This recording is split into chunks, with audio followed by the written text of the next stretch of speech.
মানুষেরা, সর্বশক্তিমান ঈশ্বর আমার সাথে কথা বলেছেন। সর্বশক্তিমান ঈশ্বর জিহোবা সাবাউত, বাহিনীর ঈশ্বর। তিনি আমার সাথে কথা বলেছেন, ধন্য মানুষেরা, এবং এই কথোপকথনটি আমি আজ আপনাদের সাথে ভাগ করে নিতে চাই।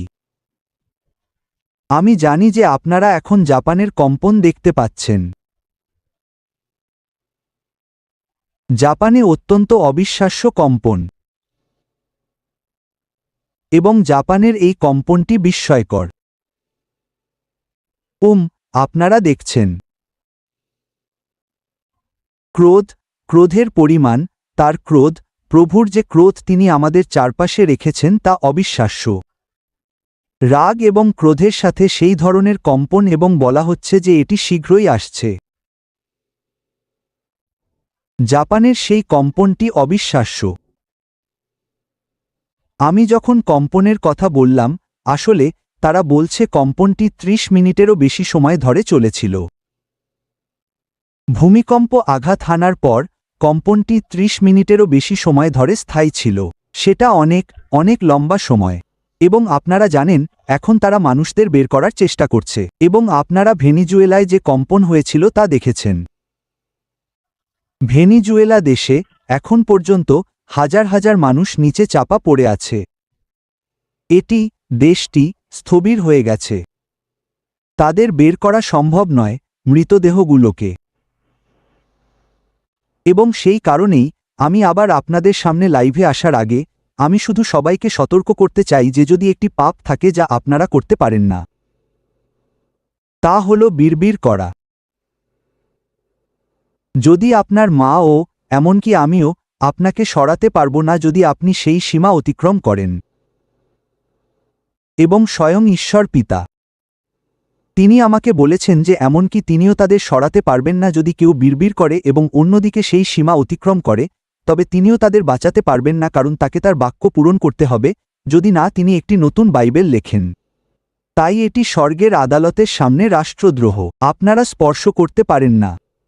বিড়বিড় করা। এই দেশে যদি কেউ বিড়বিড় করে থাকে তবে কেবল প্রস্তুত হন। শুধু জেনে রাখুন এটা সহজ নয়, এটা অবিশ্বাস্য হতে যাচ্ছে। কিন্তু আমি আপনাদের সাথে ভাগ করে নিতে চাই ধন্য মানুষেরা, যা সর্বশক্তিমান ঈশ্বর বলেছেন।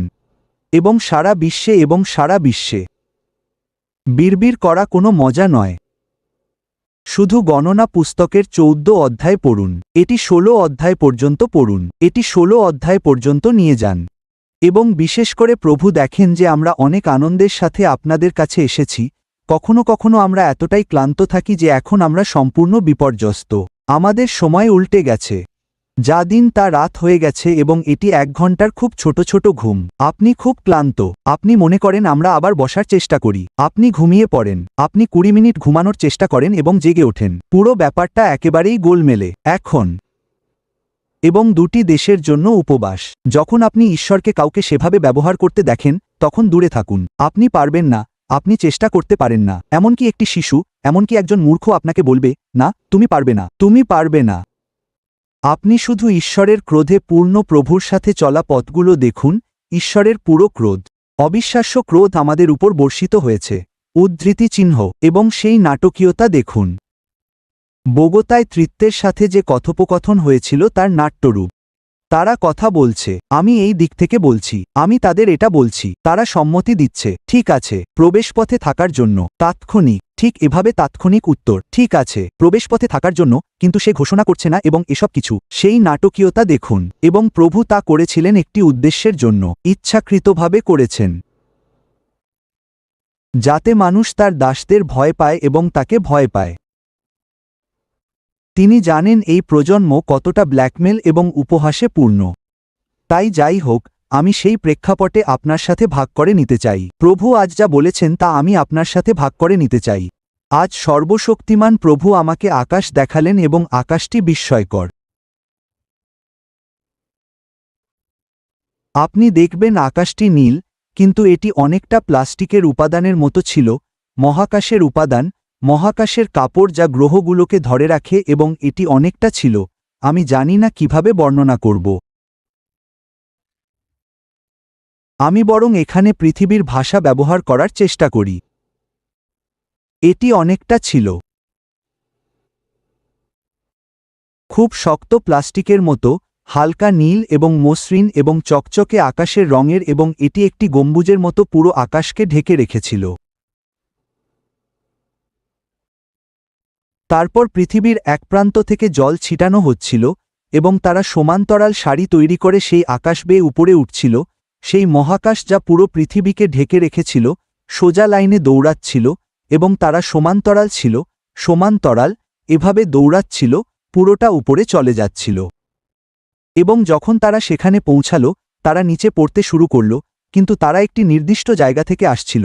তাদের ছোড়া হচ্ছিল যেমন আপনি একটি হোস পাইপ থেকে তীব্র বেগে জল ছিটান, কিন্তু তারা অনেক ছিল, অনেকগুলো হোস পাইপের মতো, এবং তাই তারা পুরো পৃথিবীকে ঢেকে রাখা সেই উপাদানের উপর দিয়ে ছিটছিল, এবং তারা উপরিভাগে এভাবে দৌড়াচ্ছিল এবং উপরে উঠছিল। আপনি দেখবেন জল একে অপরের সমান্তরালে উপরে উঠছে, এবং আমরা যখন উপরে উঠছিলাম আমি জলের ফোঁটা দেখতে পাচ্ছিলাম, তাই আমি চোখ খুললাম। আমি এতটা দূর দেখতে পাচ্ছিলাম, আমি অনেক জলের ফোঁটা পড়তে দেখছিলাম, এবং এটি বৃষ্টি ছিল, এবং মানুষ দৌড়াচ্ছিল যে বৃষ্টি চলে এসেছে। মানুষজন দৌড়াচ্ছে আর আতঙ্কিত হচ্ছে, এবং বন্যা দেখা দিচ্ছে। আমার মনে হয় এটি সেই এল নিনো যার কথা আপনারা শুনছেন। আবহাওয়াবিদরা এল নিনোর ঘোষণা দিচ্ছেন, কিন্তু প্রভু এখন আমাকে এটি এই আকারে দেখাচ্ছেন।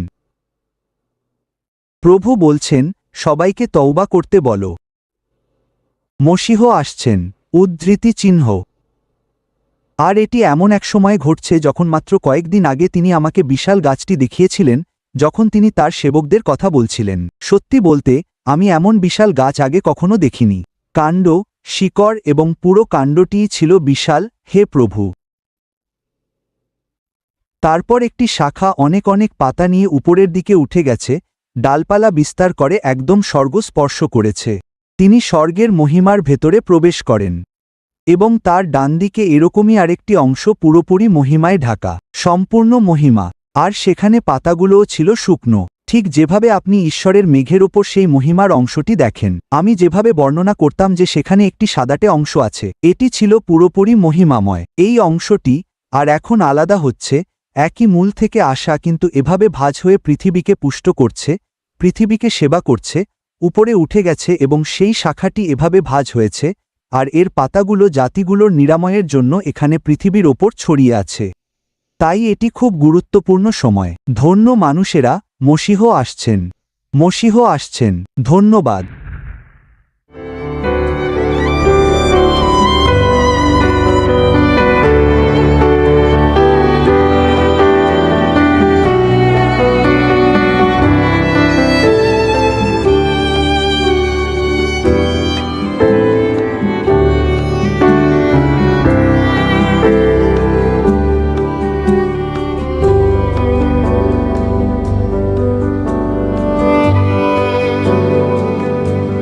তাপ, তাপ,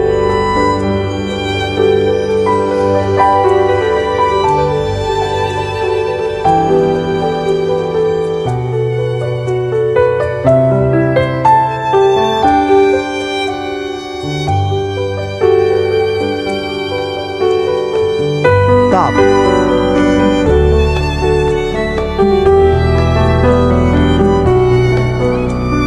তাপ,